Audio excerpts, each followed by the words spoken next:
സൗന്ദര്യം പോരാ, സ്ത്രീധനം പോരാ, ജോലിയില്ല, ആരോഗ്യമില്ല, ഇതൊക്കെയും പെർഫെക്റ്റ് എന്ന് തെളിയിക്കുന്ന സർട്ടിഫിക്കറ്റുമായിട്ട് വേണം ഇനി കല്യാണ ചെറുക്കന്മാരെ അന്വേഷിക്കാൻ.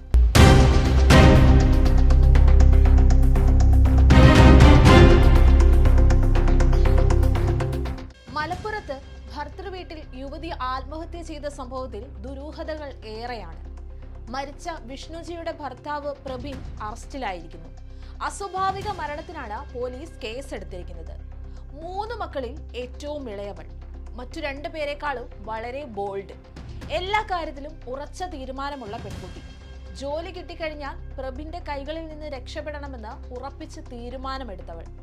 അവൾ എന്ത് ആത്മഹത്യ ചെയ്യണം? ജനുവരി 30-നാണ് പൂക്കോട്ടുപാടം സ്വദേശി വിഷ്ണുജ മരിച്ചത്. വിഷ്ണുജിക്ക് സൗന്ദര്യം കുറവായതിനാൽ സ്ത്രീധനം കൂട്ടി നൽകണമെന്നതായിരുന്നു പ്രബിന്റെ ഡിമാൻഡ്. സൗന്ദര്യത്തിന്റെയും സ്ത്രീധനത്തിന്റെയും ജോലിയുടെയും ആരോഗ്യത്തിന്റെയും പേരിൽ ഭർത്താവിൽ നിന്ന് വിഷ്ണുജ നിരന്തരം പീഡനം നേരിട്ടുവെന്നാണ് വീട്ടുകാർ ആരോപിക്കുന്നത്. മാത്രമല്ല, പ്രശ്നത്തെക്കുറിച്ച് വീട്ടുകാർക്ക് സൂചന നൽകിയെങ്കിലും ഭർത്താവുമായി ഒത്തുപോകാൻ വിഷ്ണുജ തന്നെ മുൻകൈ എടുത്തിരുന്നു. മൂന്നാമതൊരാൾ ഇടപെട്ടാൽ തനിക്ക് പ്രശ്നമാണെന്നും അതൊക്കെ താൻ തന്നെ ശരിയാക്കുമെന്നും പെൺകുട്ടി പറഞ്ഞിരുന്നതുമായിട്ടാണ് പെൺകുട്ടിയുടെ പിതാവും സുഹൃത്തും പറയുന്നത്. മാനസികവും ശാരീരികമായിട്ടുള്ള പീഡനം, വളരെ കടുത്ത പീഡനം നേരിട്ടിരുന്നത് ഇപ്പോഴാണ് ഓരോന്നും നമ്മൾ അറിയുന്നത്. അതായത് അവളൊപ്പം പഠിച്ച കൂട്ടുകാരികളും ഒക്കെ പറഞ്ഞു, അവരൊക്കെ ഓരോന്നും എടുക്കാണ്ട് അത് ഇതൊക്കെ കാര്യങ്ങളൊക്കെ ഉണ്ട്. ഇവർക്ക് സൗന്ദര്യമില്ല, ഇവള് തടിയില്ല എന്നൊക്കെ പറഞ്ഞ് എൻ്റെ ബൈക്കും കൂടി കയറ്റി കൊണ്ടുപോകില്ല. ശക്തമായ നടപടി. എൻ്റെ കുട്ടീനെ എൻ്റെ കുടുംബത്തിൻ്റെ ആവശ്യം അവന് വധശിക്ഷ വരെ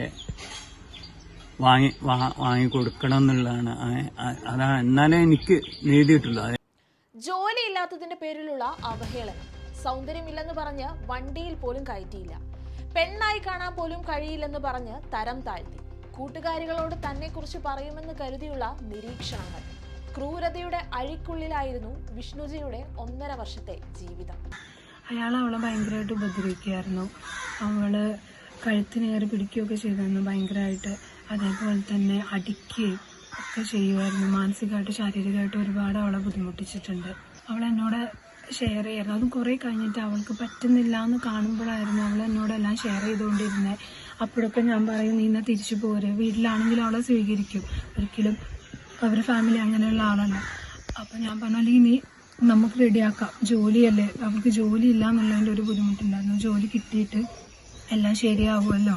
2023-ലായിരുന്നു ഇരുവരുടെയും വിവാഹം. ഇതിന് 1 വർഷം മുമ്പ് പ്രബിന്റെ വിവാഹാലോചന വന്നപ്പോൾ വിഷ്ണുജിയുടെ വീട്ടുകാർ സാവകാശം ചോദിച്ചിരുന്നു.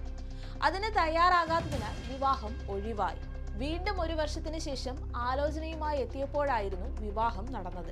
അരീക്കോട് പൂവത്തിക്കലുള്ള വിഷ്ണുജിയുടെ സഹോദരിയുടെ വീട്ടിൽ വിളിച്ചാണ് മരണവിവരം ആദ്യം അറിയിക്കുന്നത്. മുറി തുറക്കുന്നില്ലെന്ന് അറിയിച്ചതിനനുസരിച്ച് സമീപവാസി വാതിൽ കുത്തി തുറന്നപ്പോഴാണ് വിഷ്ണുജിയെ ജനൽ കമ്പിയിൽ തൂങ്ങി മരിച്ച നിലയിൽ കാണുന്നത്.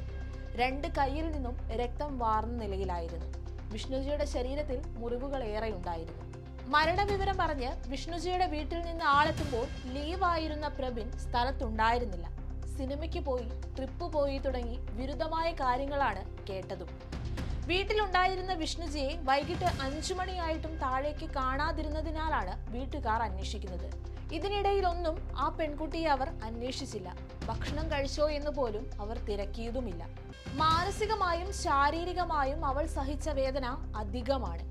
അവഗണനയുടെ അങ്ങേയറ്റം എത്തിയിട്ടും അവൾ സഹിച്ചു നിന്നത് അവളുടെ സങ്കല്പങ്ങൾ മാറ്റിവെച്ച് നല്ലൊരു ജീവിതത്തിന് വേണ്ടിയായിരുന്നു. ഏറെ വേദന സഹിച്ചു നിന്നിട്ടും ജീവനൊടുക്കാനുള്ള തീരുമാനത്തിലെത്തിച്ച പ്രശ്നമെന്തെന്ന് അവനിൽ നിന്ന് തന്നെ അറിയേണ്ടതുണ്ട്. അവൾ അനുഭവിച്ച വേദനയ്ക്കുള്ള, അവളുടെ കുടുംബം ഇപ്പോൾ അനുഭവിക്കുന്ന വേദനയ്ക്കുള്ള മറുപടിയാകണം പ്രബിന് കിട്ടുന്ന ശിക്ഷയും.